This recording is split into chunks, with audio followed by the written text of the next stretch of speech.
မျိုးကျွတ်သား botox ထိုးပြီးတော့ဘေးရွက်ဆိုးကျိုးဖြစ်သွားတဲ့ညီမလေးတယောက်ရဲ့ဗီဒီယိုလေးကိုတွေ့လိုက်ရလို့မျိုးသွယ်တဲ့ V shape botox တွေထိုးတဲ့အခါမှာတွေ့ရတတ်တဲ့ဘေးရွက်ဆိုးကျိုးတွေက၃မျိုးကိုပြပြပေးမယ်နော်ပထမဘေးရွက်ဆိုးကျိုးတစ်ခုကတော့အန်ကျိတ်လိုက်တဲ့အခါမှာဒီဗီဒီယိုတွေကလိုမျိုးမျိုးကျွတ်သားလုံးလိုက်ဖောင်းလာတာမျိုးပါဒါဘာကြောင့်ဖြစ်တာလဲဆိုရင်ထိုးလိုက်တဲ့ botox ကမျိုးကျွတ်သားအကုန်လုံးမပြန့်သွားတဲ့အခါမှာဖြစ်တတ်တာပါဒါပေမဲ့ဒါစိတ်ပူစရာမရှိပါဘူးစေကန်း follow up ပြင်ပြတဲ့အခါကျရင်ဆေးပြန်ထိုးပြီးပြန်ပြုတ်ပြင်လို့ရပါတယ်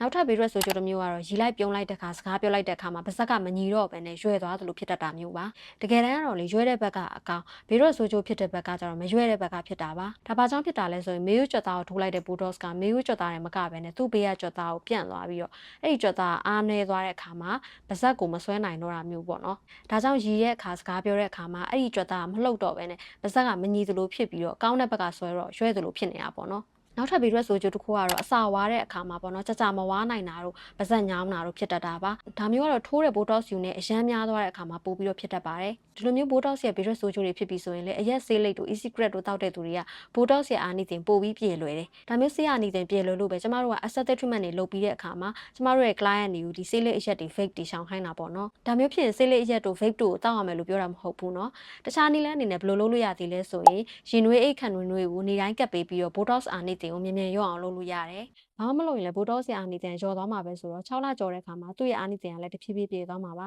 ဒါဆိုရင် botox နဲ့ပတ်သက်ပြီးတော့ထပ်ပြီးသိချင်တာရှိသေးရင်လည်း comment မှာမေးခဲ့ကြအောင်နော်